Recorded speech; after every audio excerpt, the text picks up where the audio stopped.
Darkcast Network. The light shines brightest on our indie podcasts.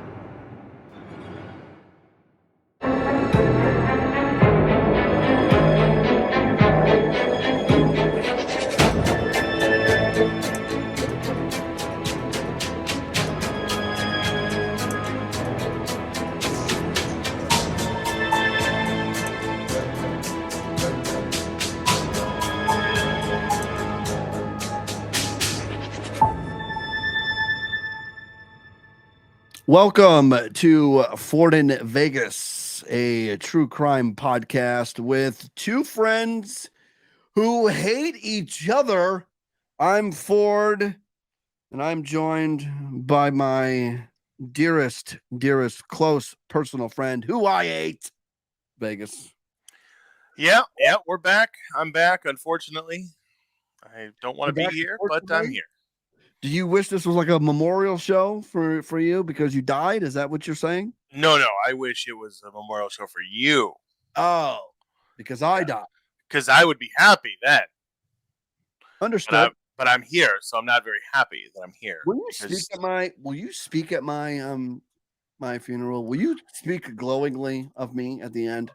Oh, well, I mean, when you said, will I be there? Yes, I will be there. But then when you had the glowingly, speak about you glowingly, then I was like, no, I'm not going to happen. All right, let's get but you'll be dead. You'll be dead, so you won't know. True. I won't even know if you're not there, really. No. So let's get into it. We got a lot to talk about, maybe even a lot to fight about, because Vegas's past comments of stupidity have now come back to haunt him. No. And we will discuss. But first, 7 people dead at an Oklahoma property, all found with gunshot wounds to the dome. Let's talk about it. A convicted rapist on trial on child pornography charges is believed to have fatally shot 6 people, 5 of them teenagers, before he died by suicide at the rural Oklahoma property where the kids were having a sleepover last weekend. Now, digest that. These innocent kids having a sleepover. Imagine being the parents. All of the victims shot in the head, said Joe Prentice, a Okmulgee police chief. Definitely, probably, most likely pronounced that wrong. A spokesman for the Violent Crime Task Force overseeing the investigation into the killings outside the small town of Henrietta. The suspect is Jesse McFadden, 39 years old. Also died of a gunshot wound to the head.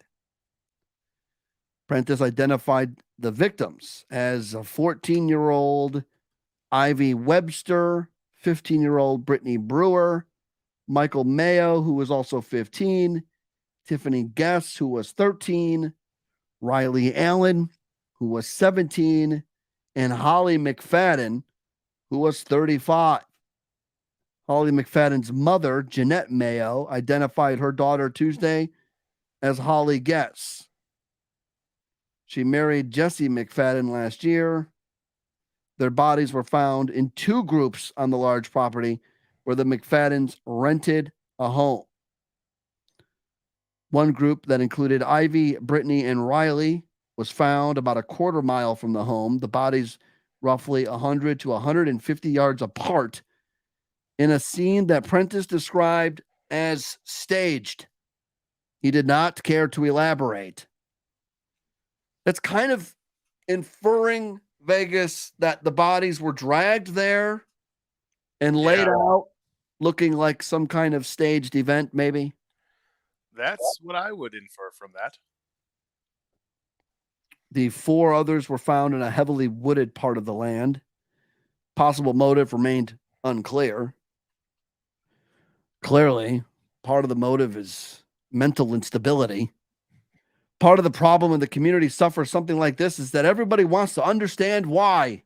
Normal people can't understand why. People that perpetrate crimes like this are evil. Vegas, and we talk about that. We've talked about that on this show. Kind of the psyche And how could you do that? How could this be done? How could that be done? And we try to understand it, but it is truly something that if you are normal as you and I are, me more so than you just can't wrap your head around doing something so heinous.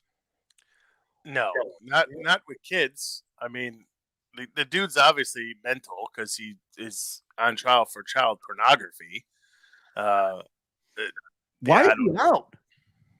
Well, that's the question I would ask. But I guess if it's just child pornography, not like child rape or anything like that, I guess you can get out on bail. So I'm assuming. Here's more on Jesse McFadden. He served 17 years in prison for first-degree rape.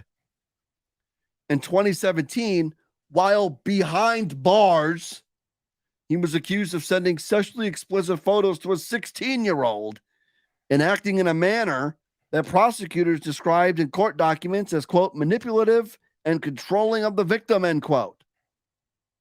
Jesse McFadden was charged with child pornography and soliciting sexual conduct / communication with a minor.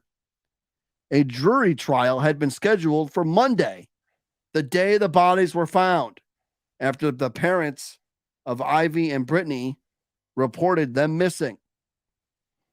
McFadden's lawyer has been quiet, radio silent, and has not responded to requests for comment.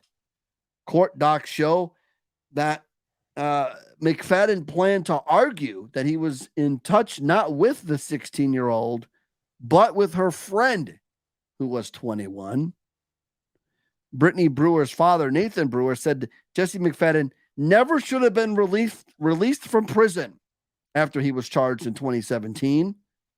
Officials should be held liable for their deaths. A spokeswoman for the Oklahoma Corrections Department said in a statement that state law requires inmates to serve 85% of their sentences. For McFadden, that was 17 years. For most of his time behind bars, the spokeswoman said McFadden had an inmate classification level in line with outstanding evaluations for work, education, and other criteria. When he reached a few months short of 17 years, a term that included time served in a county jail, he was released. Registered sex offenders are allowed to live with children as long as they don't commit crimes against them, which is kind of weird. A little bit. Isn't that why he's a sex offender in the first place? Yes. For committing crimes against children? Yep. I understand it's not the same child. What are the odds that he's going to be living with the same child that he committed the crimes against after a prison sentence? What are the odds? Years. Well, what I don't get about this is how he serves 17 years, but he's accused. First of all, how does he get a cell phone in prison? Because he's texting an underage girl, first of all. So how does he get the cell phone? How does he get the underage girl's number to text her? I don't understand that. But he's accused of it while he's still in prison. So you're like, oh, okay, well, you were convicted of rape. You're a sex offender, but, it's fine. You were accused of this in prison, but we'll let you out anyway. Makes no sense to me. Registered sex offenders are allowed to live with children as long as they don't commit crimes against them, which is just, that's a statement. That's a quote.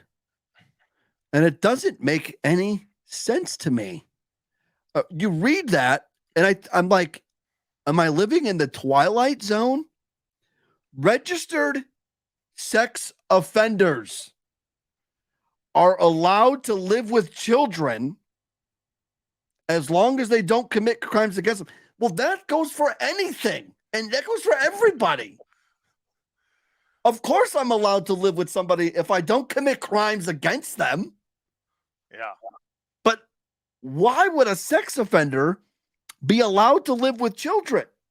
I mean, that would be like, a convicted felon, that shot somebody is able to own a gun legally, but as long as he doesn't use it. Yes.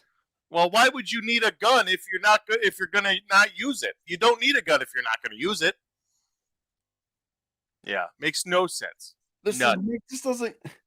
So, McFadden followed sex offender registry rules, checking in with the sheriff's office every 90 days. Aside from McFadden's conviction and the 2017 charges, Prentice said he knew of no other warning signs. The teen's parents have said that they didn't know about McFadden's criminal history or that he was a registered sex offender, which I feel like should be some information that you would have to disclose.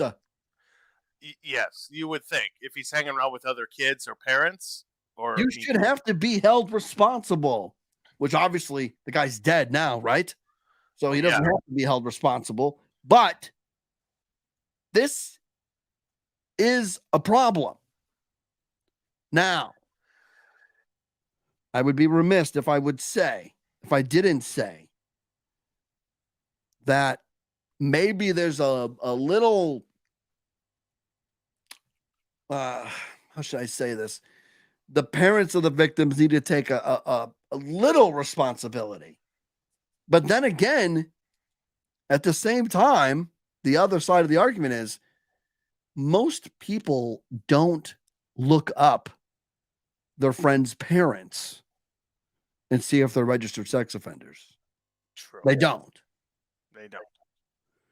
So it isn't something that you do. But if you are a registered sex offender, A, you should not be allowed to live with children. And B, it's probably something that you should disclose.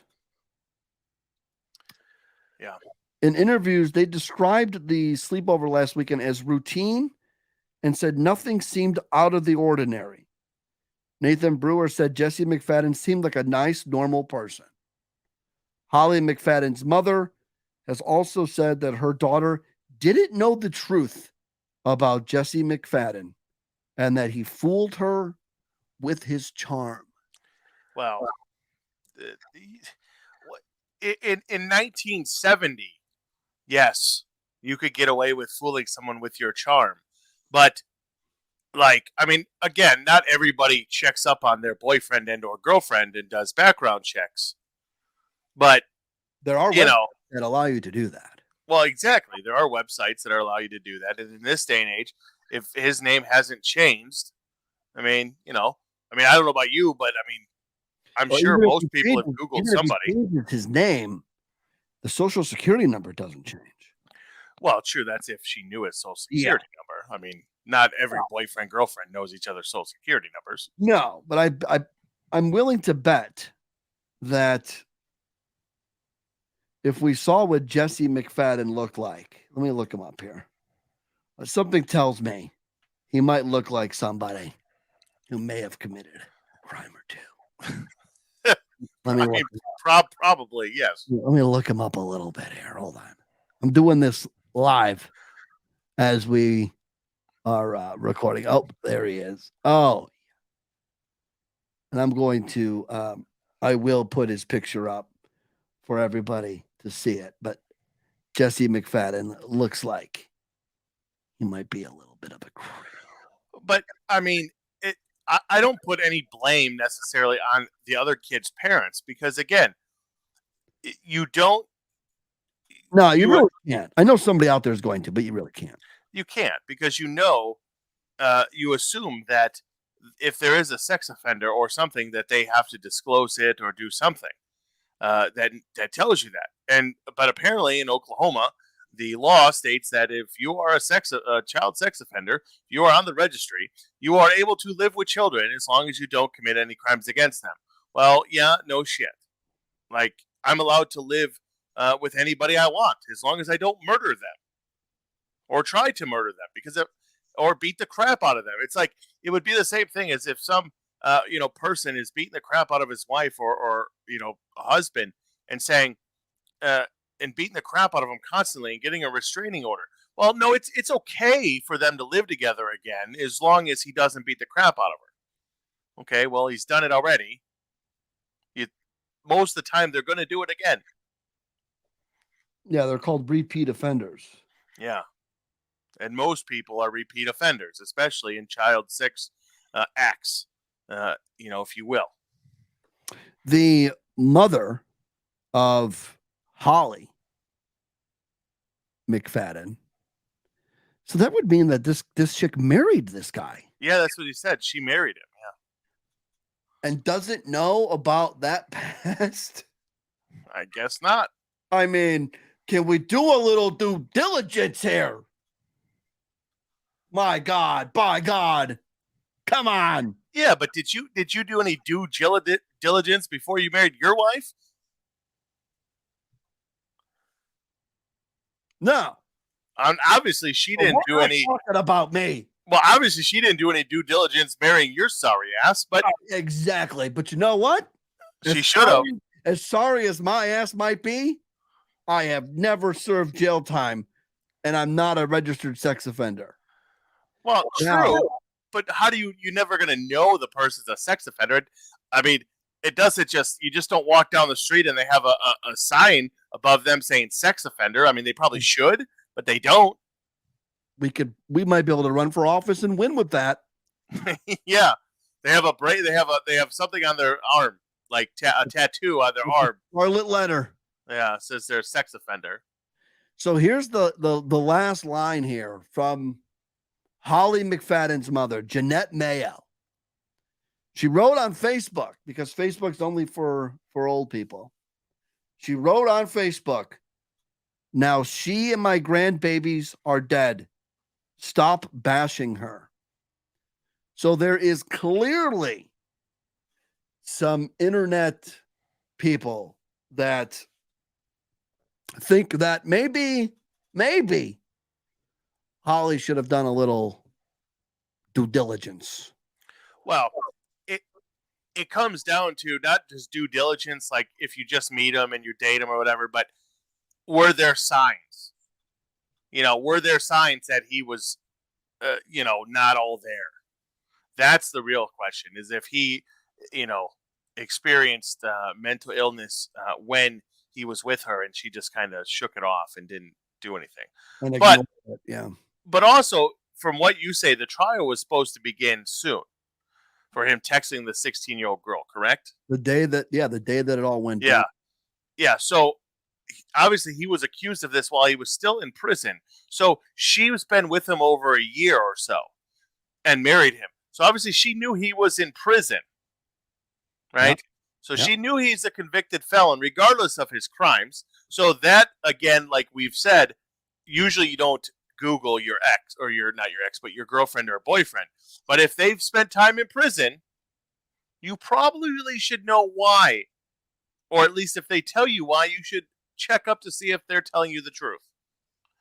So yes, I could see not bashing her, but saying she probably should have done a little bit more due diligence in that, or not been with him, or subject him to children. That's probably the most thing. And then he kills them all, because you can't just kill yourself.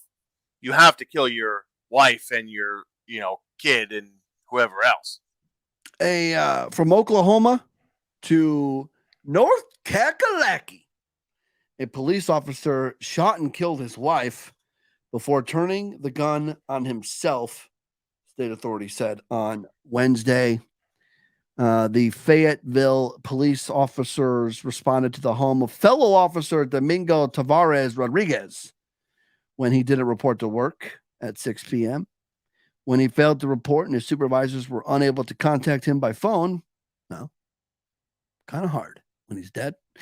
That's what prompted them to go by and check on him at his residence. Responding officers found Tavares Rodriguez, 53, and his wife, Yanitza Arroyo Torres, 44, both dead with gunshot wounds inside the home in the River Glen subdivision.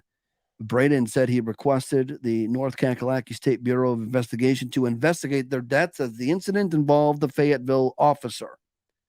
The preliminary investigation shows the couple died as a result of a murder-suicide, with the State Bureau of Investigation said in a statement. The preliminary autopsy report from the medical examiner's office shows that the officer died from a single gunshot wound and his wife died as a result of multiple gunshot wounds. So that tells you right there who killed who. Based on the preliminary investigation, the medical examiner's preliminary findings, there's no reason to believe that anyone else was involved, and there is no reason to believe that there is a threat to the community or to law enforcement. No further information is being released. Tavares Rodriguez had been in the department since June of 2021 and was a military veteran. So I brought this story up here to maybe have a little bit of a conversation. I know that I've had this conversation on the show without you here when I was just talking to myself. And America, the media specifically, whenever there is a mass shooting, a public mass shooting, it is obviously, for obvious reasons, headlines, right? But the real problem in America,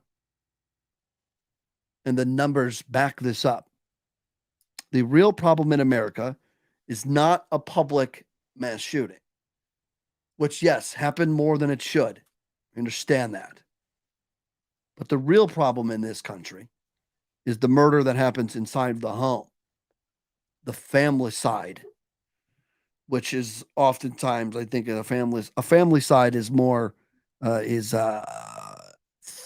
three, it's either four or more, including the gunman, or three or more, including the gunman. This obviously is not the case. This is just a basic murder suicide.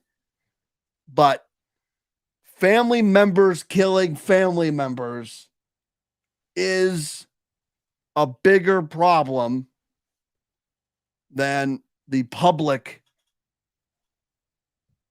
mass shooting. Because a lot of the times, the public mass shooting is because the shooter is going after an ex-lover in public, like the one in Texas that was considered to be the biggest mass shooting in Texas history, when that guy shot up that church or wherever it was. He went to that church because he knew that's where his ex-wife was with her family. So his ex-in-laws. So Vegas, agree or disagree that we have a family killing family member problem before we have a mass shooting problem? I get we have a mass shooting problem. I shouldn't say it like that. But I think the focus needs to start in the family. I mean, well, it definitely has to start in the family. Just like, everybody says, wars are bad, wars are this. Every war that has ever started is based on religion. So you could say that there is a problem with religion in the world, that for some reason we all believe supposedly in the same sort of thing, but we all can't, if you believe in something different, it's terrible. But in the home, there are a lot of shootings that probably nobody knows about. Every day, you probably in your town or your surrounding area probably have something similar to this. The only mass shootings though that we do hear about, most of the time are school shootings. And those are, and everybody looks at those and say those are the biggest problem. And yes, they are a problem, obviously, because you shouldn't have somebody going to a school or a shopping mall or wherever. But most of the time, it's an at-home issue. If the family was better, at these things, or all of these could be preventable. At least 95% of them. So I don't understand why people don't understand. So this is from the USA Today, and this article came out in August of 2022. And this is the number of mass killings per year. So this gentleman, here we go. His last name is Fox. Let me see what this guy's first name was again here.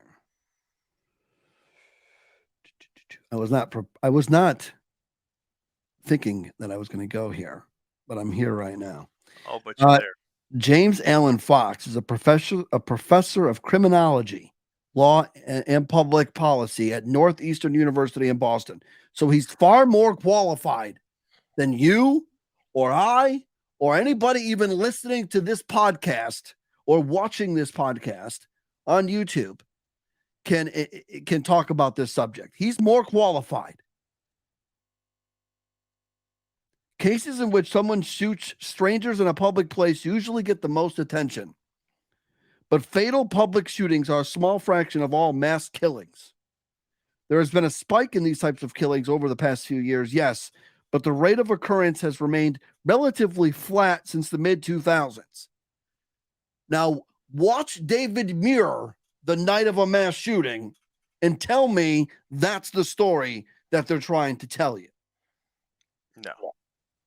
Now, he goes on to say, a guy, which is the story that we just talked about, a guy who kills his wife and children and then sometimes then kills himself is the most common type of mass killing. Mass killings take place far more often in private homes than in schools, supermarkets, or churches. Let that sink in. That's where the problem is. A number of mass killings by location type. 381 at a residence or other shelter. The next one in line, commercial, real estate, commercial, retail, or entertainment, 57. That's the second highest. 381. Second, 57. Open space, 35. Multiple locations, 29. Vehicles, 16. A school or a college, 13. A government or transit, 10. Houses of worship, 7. Medical facility, 2. Victims of mass shootings are more likely to have been killed by someone they know. Mass shootings in which family members or intimate partners are targeted are twice as common as fatal public mass shootings in which strangers are killed.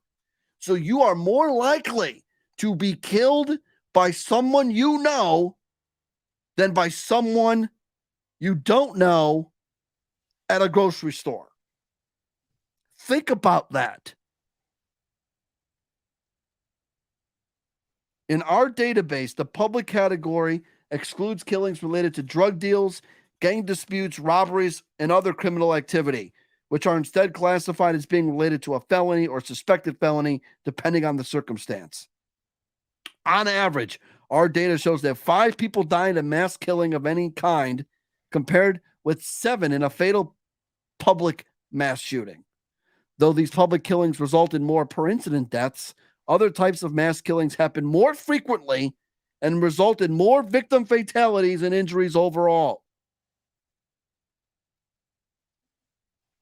The number of mass killing victims by relationship to their killer, 741 were acquaintance. 781 were family. Stranger, 726. Unknown, 572. First responder, 41. Yeah. Again, to reiterate, you are more likely to die by being shot by someone you know than by someone you don't know. That is the problem. That is where the problem starts. It is not school shootings. I get it. kids are more likely to die by being shot by any other way. I understand that is also a problem. But it's a problem that doesn't happen as frequently as families killing families. Well, that's because those don't get ratings. Those aren't, when they pull up the statistics of, there's been 899 mass shootings in this country this year in 4 months, blah, blah, blah. Yeah, but when you break it down, school shootings are probably minuscule compared to, the gang. Because, again, when they show that, they don't consider the gang shooting and warfare that goes on and drug deals gone bad and stuff like that is any differently than a school shooting. You have to do that. The fact of the matter is, this was also updated May 4th, by the way. So today. Yeah. May 3rd. Sorry. It was updated yesterday. Yeah. No, I lied again. It was May 4th. Actually, it was updated at 11:59 a.m. An hour ago. Right now, as we record this podcast, it is 12:59 p.m. This was updated 1 hour ago. Yeah. So the most up-to-date information there. But again, you're not going to hear that, though. You're going to hear obviously the bigger ones, the school shootings, the church shootings, stuff like that. That's what you're going to hear about. And this has the Lake Wales, Florida, 4 victims, family type, residents, other shelter. The April 30th, Mojave, California one, 4 victims, suspected felony, residents. The Henrietta, which we talked about earlier, the Oklahoma one, family, residents. Cleveland, Texas, 5 victims, type, other, happened, residents. I will post this link, and apparently this is going to be a link that USA Today is going to update. So I'm going to keep this link open, but I will post this link in the description of this show so you could go and you could see the numbers yourself and you know that Ford's not making it up. Yeah, you wouldn't make it up anyway. And speaking of family killers, Alex Murdaugh has admitted that he invented the story about the dogs causing the death of the former housekeeper. And we've talked about this former housekeeper when we were covering the Alex Murdaugh trial. And Vegas, you were pretty adamant that you didn't think he had any role to do with the death of the housekeeper. And maybe she did trip on the dogs and fall down the concrete steps. Maybe she did die that way, as much as other circumstances and other events would tell you, I don't know. It has come out through the lawyers that story was made up. No dogs were involved in the fall of Gloria Satterfield on February 2, 2018. The documents from the Monday's filing from Murdaugh's own attorneys in federal court read, after Miss Satterfield's death, defendant Alex Murdaugh invented Miss Satterfield's perpetrated statement that the dogs caused her to fall to force his insurers to make a settlement payment that he stated that she was not on the property to perform work. Of course, that would be money that he pocketed for his own financial gain. The Monday filing was a response from Murdaugh's lawyers to a 2022 complaint filed against Murdaugh by the Nautilus Insurance Company. The complaint alleges Murdaugh lied about the circumstances surrounding Satterfield's death in order to get a fraudulent insurance settlement. On September 15, 2021, the South Carolina Law Enforcement Division announced that it was opening an investigation into Satterfield's mysterious death. Satterfield's sons also filed a civil lawsuit against Murdaugh and others at around this time, claiming that they never received an insurance payout concerning their mother's death. According to the order approving settlement previously reviewed and filed in 2019 in the Hampton Courtroom of Common Pleas, The Suns were supposed to receive $2.765 million of a $4.3 million settlement. They received squadosh, not a zilch, nothing. 3 months prior to the civil lawsuit on June 7, 2021, Murdaugh's wife, Maggie and son Paul, as you know, were shot to death. And as you know, Alex Murdaugh did it. And as you know, he is doing 2 life sentences back to back. Jack will never see the light of day again. And Vegas, with this story, with him admitting to fabricating how she died, we can safely say that Alex Murdaugh killed or played a role in the death of Gloria Satterfield. Yes or no? No. Ah, of course No. not. No. You can't. You can say that he made up the dog. Common sense, Vegas. For once in your life, use some common sense. But he did not admit to killing her. Now, somebody else may have killed her, and he may know who that person is, but he did not necessarily kill her. Folks, just because he made this up to get the payment, to get the insurance payment, and to steal the insurance money, yes. The listeners of this podcast are smart enough to know that where there's smoke, there's fire. But for Vegas, where there's smoke, well, there might be a fire, but there also could just be a little overheating. Yes, correct. He did not admit that he killed her. If he would have came out and said, "You know what, I killed her," then do we want to kill him, folks? No, nobody wants to kill me. I can't wait. What do we got? June. I got it on the big whiteboard back there. June 26th is when the Caitlin Armstrong stuff starts.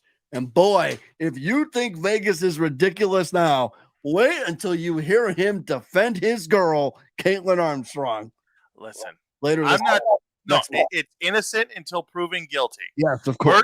Murdaugh was proven guilty that he killed his wife and his son. And he may have tried to cover up the boating death, before that. But does not mean he killed the housekeeper. All right. It does, but no, it doesn't. No, it doesn't. Common sense would tell you that he did, right? He played a role in it. I don't know if he played a role in it, but he didn't kill her necessarily. Common sense tell you he played a role. I knew we were going to fight about this one. I mean, you could say that maybe he knows who did it, or maybe maybe it was his son, Pawpaw. I don't know. I don't know. You dropped the Pawpaw. I love it. Yeah, I don't know, but we can infer that he did take the money, and we can infer that he made it up because he admitted he made the story up. But that does not mean he killed her. Las Vegas investigators are optimistic they'll be able to determine the identity of a homicide victim whose body was discovered inside of a barrel last May. I just want to update everyone because we covered this story last year. One of the most important things ultimately is that we solve our investigations. If there is a way for us to forensically solve the investigation using the DNA lab, we will do it. We have a 90% solve rate for a reason. Las Vegas Metro Lieutenant Jason Johansson said in a Secrets of the Lake special that is airing on May 4 on maybe 2020 there. Yeah, 2020's got something on the barrel this Friday, tomorrow, or tonight, actually. Today's May 4. The body was later determined to be that of a man who died of a gunshot wound around 40 to 50 years ago. The remains are still being tested for DNA in a process that could take a year or more, in part due to backlog of cases. There's a lot of death that we need to investigate with DNA. Previously submerged deep underwater in the floor of Lake Mead. Thank God, the environment and global warming, there is no more Lake Mead, basically. And the barrel was exposed as water levels plummeted to historic lows due to prolonged droughts. Boaters made the gruesome discovery on May 1, 2022. We covered it right here on the show. Vegas, we will continue to cover it, but I just wanted to give you guys an update that it is still an ongoing investigation, and we have not forgotten about it. And that will come out as a mob hit, I'm sure. Oh, I hope so. I hope it was a mob hit just because I love a good old-fashioned mob hit. And we like to end this show with a solved cold case because, by God, after 39 minutes of just death, and more death, we like to talk about something that's a little happy surrounding death, and that is a case that gets solved. And this is 3 decades without answers. Police identified the suspect in the murder of 19-year-old Kathy Swartz through an extensive investigation. It was found that Swartz put up a valiant fight against her attacker on December 2, 1988, according to the Three Rivers Police Department on Monday. Swartz died of multiple stab wounds, a vicious beating, and strangulation, all while her 9-month-old daughter, Courtney, was in the next room. Michigan State Police, because that's right, Three Rivers is not Pittsburgh. Michigan State Police crime scene technicians found fingerprints, blood, and a footprint at the crime scene, according to the department. Officers also interviewed thousands of people, as well as collected fingerprints and footprints, but did not find a match. By the 2000s, DNA technology allowed officers to enter DNA profile into CODIS, a combined DNA index system, but years continued to go by without a match. In 2022, Three Rivers Police Department and Michigan State Police utilized forensic genetic genealogy, which narrowed the suspect pool to a single family. Forensic genealogy isolated it to 4 people. When we get to that point, then it's up to us to get additional samples from individuals that have been identified to determine that if that person is in fact the contributor to that DNA. Christensen said that all 4 suspects were all brothers. There was an idea in the investigators' minds of who would likely the suspect would have been based on the history of each brother. You can kind of tell, right? After interviews, fingerprinting, and more DNA testing, officers said they have identified the suspect as 53-year-old Robert Walters. And there's his picture right there. There he is. Robert Walters. Officers traveled to South Carolina to interview Waters and gathered enough probable cause to arrest him for open murder, according to the department. I think we had an idea at some point police would arrive and want to talk to him, and it's hard to say what would have been going through your mind after 35 years. Waters was taken into custody Sunday in Beaufort, South Kakalaki, according to the St. Joseph County Office for the prosecuting attorney. Under Sheriff Jason Bigeman is working on arrangements to transfer Waters back to the county, according to the prosecuting office. At this point, Vegas, he's got to be thinking, he's probably not even thinking about this crime that he committed 35 years ago. Probably not. He's probably living his life, enjoying the sweet tea down in South Kakalaki. He don't even care. And the cops come knocking on his door one day, and I bet you when they open the door, he's like, shit. Yep. Because that's the time. At that time, he knows. Yeah. Yep. He knows the jig is up, and he's going to go to prison. Or he could have been a complete jag-off, and when he answered the door, he could have said, well, it's about fucking time. Well, yeah. Yeah, he could have said that. Yes, but then that would admit guilt. So it's, True. again, innocent until proven guilty. Now, DNA don't lie, even though some people think it does. DNA does not lie. So once they get his DNA, which they probably already have it, he will eventually be convicted, I'm pretty sure. Yeah. I'm pretty sure that you are correct. All right. If you're watching on YouTube, or if you're watching on Spotify, or if you're listening wherever you get your podcasts, please don't forget to hit the subscribe button. This show is ad-free for just $3 a month. Patreon.com/Ford and Vegas. You could follow the show on Twitter at Ford and Vegas. And if you want to buy a Ford and Vegas shirt, you could do so at shopfordandvegas.com. Always recommend premium soft quality, as well as we are a proud member of the Darkcast Network, the best indie true crime podcast network on God's green earth. For Vegas, I'm Ford. We'll see you guys next time right here on Ford and Vegas, a true crime podcast with 2 friends who hate each other. Vegas, Any last words? Go to hell.